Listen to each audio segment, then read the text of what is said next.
Hi everyone, welcome to Be Inspired by Mary Jane. I am yours truly, of course, Mary Jane, here to bring you some inspiration.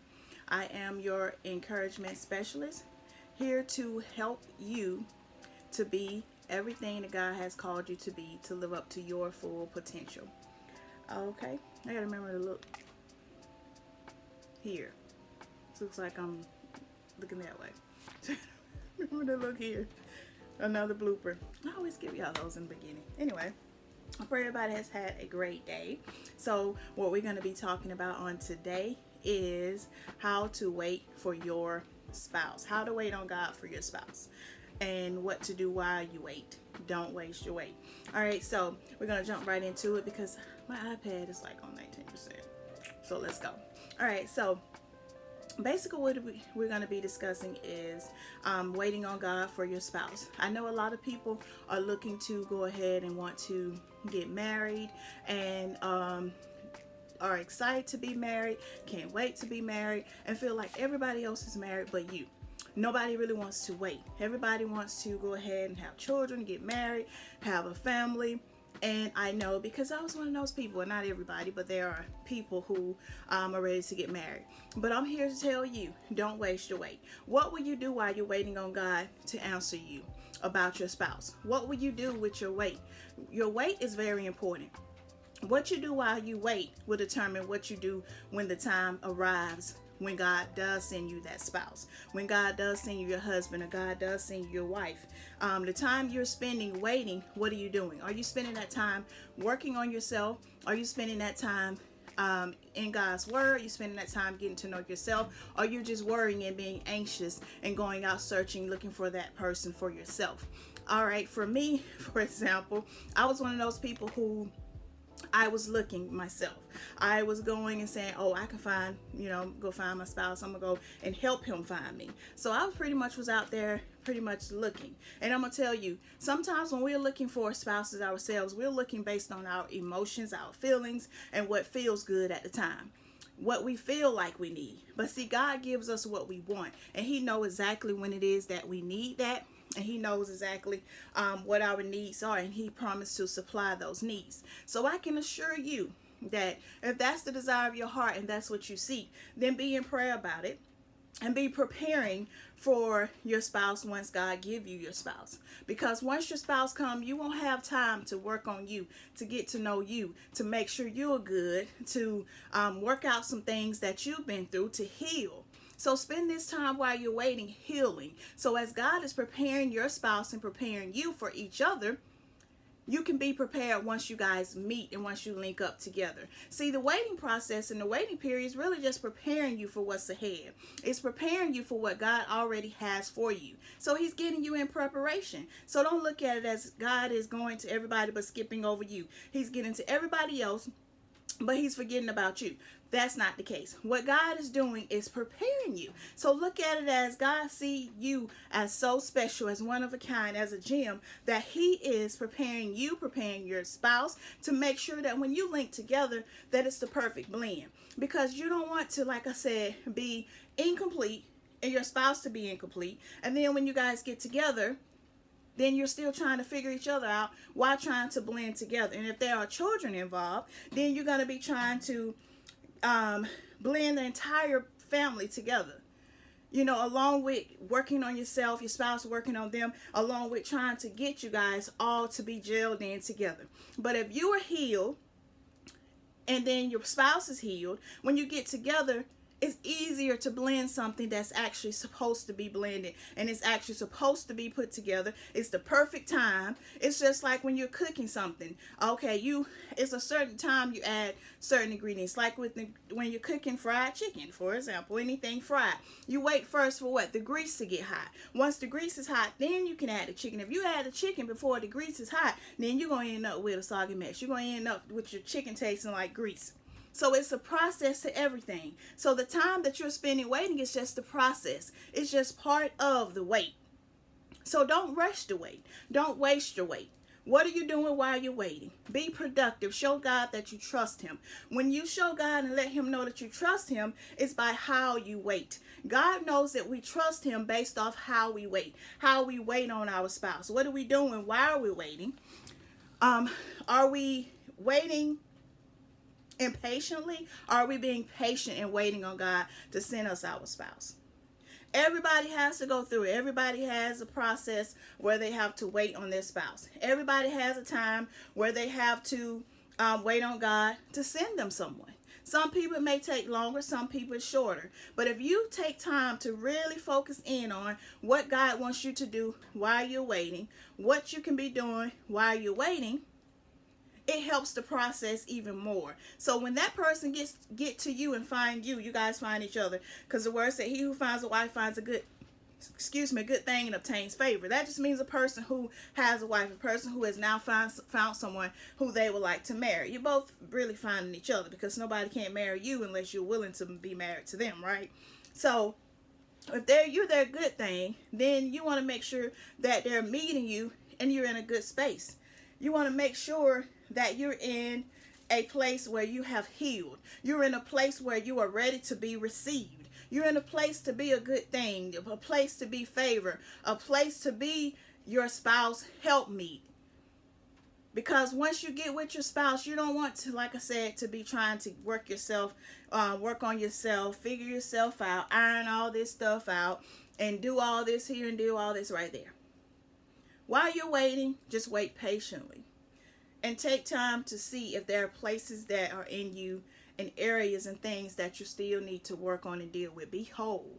So when you get with somebody else, nobody else can tell you something that you're not. Nobody else can change and get you off course of what God is telling you. You'll know who you are in Christ. You'll know your identity. You'll know your purpose. You'll know your assignment. You'll know where you're purposed to be, where you're called to be. So when you meet that man and his vision, you knowing what you're called to do should line up with what God is telling him. It should be the perfect match. But definitely know who you are. That's that foundation of what we talked about in the previous video, if you haven't watched it, of how to set the foundation for your assignment. Definitely go check that video out to see exactly what it is that we're talking about that foundation. And if this video is giving you some encouragement right now, definitely feel free to like and comment, and definitely don't forget to subscribe, and if you would like to share this video. So definitely that's my encouragement for you all on today, of what to do while you're waiting on your spouse, and trusting God to send you your spouse, trusting that he has not forgotten about you. Everybody has to go through the process of waiting, but don't go and be off looking for someone based off of your feelings and your emotions. Choose wisely, because the person you're with is the person you're going to be with for a long time. Get to know that person as you're going on dates. Ask questions. Hey, so how is your relationship with your family, with your children? What are some things that you went through? Have you healed from those things? Ask questions of how they healed. Even ask yourself questions of, am I okay now with this situation? Am I okay with what happened to me in my past? Am I okay with what they did to me? Because if you're not okay with what somebody else did to you in a previous relationship, then you may end up letting that spill over into your marriage. And you don't want to do that. You don't want to blame somebody else, blame Paul for what Peter did, using those as examples of just names. You don't want to blame someone else or play the blame game. Oh, they did this, so I believe they're going to do it to me too. Oh, I'm still hurting there. That's sensitive, so don't go there. Don't do that. There are some things about me and what I didn't know before I got married that I am still learning how to get over. I'm still healing. I'm like, oh, I should have handled that before. Maybe I should have did that prior to. But see, I didn't know. But that's why I'm here to encourage you and here to let you know of things that you can do so you won't go through the same thing. So you won't make the same mistakes. So you won't waste your weight. I wasted my weight. I was going out on dates, talking to this person, trying to find a person for myself. And I spent so much wasted time. I rushed through things. So while you are single, it's nothing wrong with being single, because while you're single, you can work on you. You can build your relationship with God. You can build your relationship with your children. You can find out more things about yourself when it's just you. All you got to worry about is you, unless you have children.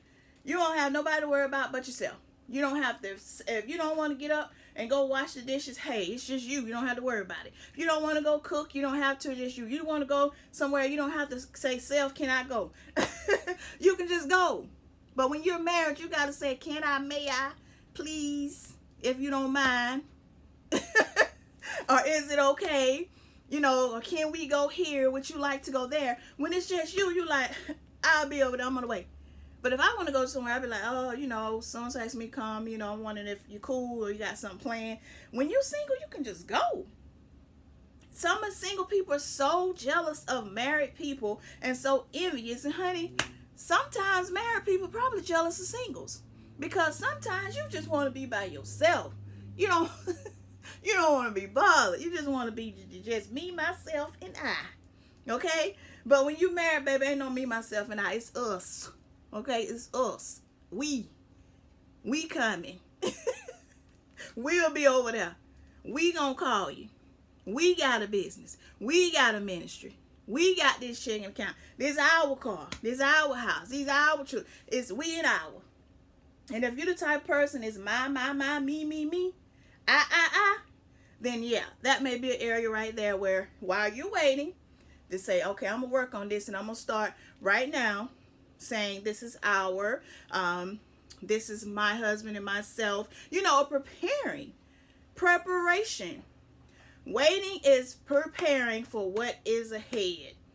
You're waiting. You're in line. You're waiting to get to the cash register. You got all them groceries and somebody up there in front of you. They got a bucket full of groceries too. And you like, baby, I don't have, or you may not have one or two things, but you got to wait because you got somebody with a bucket, a cart full of bucket, whichever one, we call them buggies. With a cart full of stuff in front of you, you gotta wait. You gotta wait to get to the checkout line. You gotta wait your turn. So you can't rush and say, oh, come on, and get in front of them. You have to wait. So the same way you have to wait in line, wait at the restaurant, wait at the nail salon, wait at the hair salon. You gotta wait. That's what it is. It's a wait. And if you rush to wait and you like, ah, come on, I'm ready. I'm ready to be married. I'm ready. Somebody put a ring on it. God gonna be like, I'm gonna let you wait a little longer. Because you're rushing me. When you sit back, take the and stop trying to control it and take yourself out of it and just say, God, I'm giving this over to you. That's when God definitely will, it'll be like boom. It's like it's gonna take off. When I was out, and I'm sorry if this is bothering the glare from my glasses. When I was ready and looking and wanted to be married, I just wanted to be married. I can't wait. I was looking and I was like, okay, this may be the one. This may be the one. This may be the one. This may be the one. Like Oprah, you get a call. You get a call. So I was looking myself and I was rushing the process. And the more I did, the more I ran into some interesting people. Not saying like all of them were bad. Not saying that. But apparently not for me, right? You got to make sure you're jailed. That got to be the person God has for you. Now, you can get somebody and go get married, but is that the person that God has for you? Are you guys a good fit? Just because it feels good don't mean it is good, okay? Just because it feels good or look good don't mean it's for you.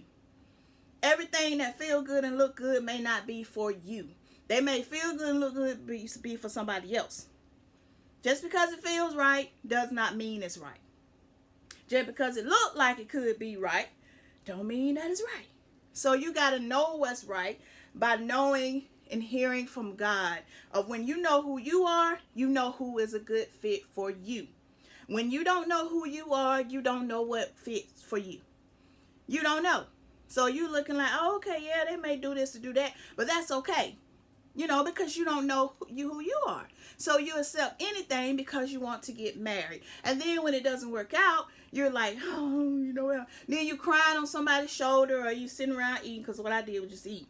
You sitting around eating, or you're not eating, you're depressed, all this other stuff. You don't want to be bothered. You ain't combing your hair. You ain't doing nothing because of a decision that you made. And you're like, God, why?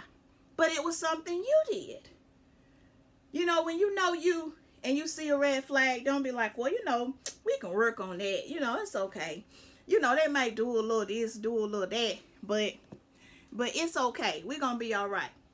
But, I'm just saying, wait on God, seriously. my battery is getting even lower, and I don't want to just cut off on you guys. So that was my encouragement for you today, of saying don't waste your wait on God, trust in God, because when you go out there looking and trying to get something yourself and going off of feelings,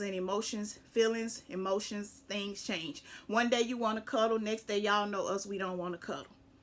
One day we down for this and want to do this, and next day we don't want to do this. One day we want to shave our hair, next day we want to grow our hair, get a lace front. We don't want a lace front because we have hot flashes. So we change up. But when you know who you are and know who God has for you and know what you need and not what you want, needs will always overdo what you want, okay? Needs usually never change.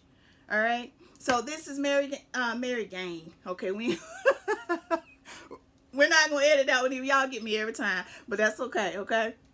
I love you guys. Thanks for tuning in. And don't forget to definitely like, comment, and subscribe. Hit that notification bell below if you want to be notified when I upload videos, okay? So y'all have a great weekend. I'll see you on the next one. And I'm going to tell y'all how it happened, how I got married. I think how I got engaged and married in about 6 months, I think. So y'all got to stay tuned. I'm going to give y'all what they say, the tea. People still say tea. I don't know. But I'm going to give y'all all that information, all right? All right, thank you guys so much. And then here's my shirt, too. Okay? Let all you do be done in love, okay? If y'all interested in my shirts, I'll leave my website down below. You probably can't see the shirt, but anyway, it's cute. Take my word for it. But it's on the website. I'll put that in the description area below. All right? Thank you guys so much for tuning in. I'll see you on the next one.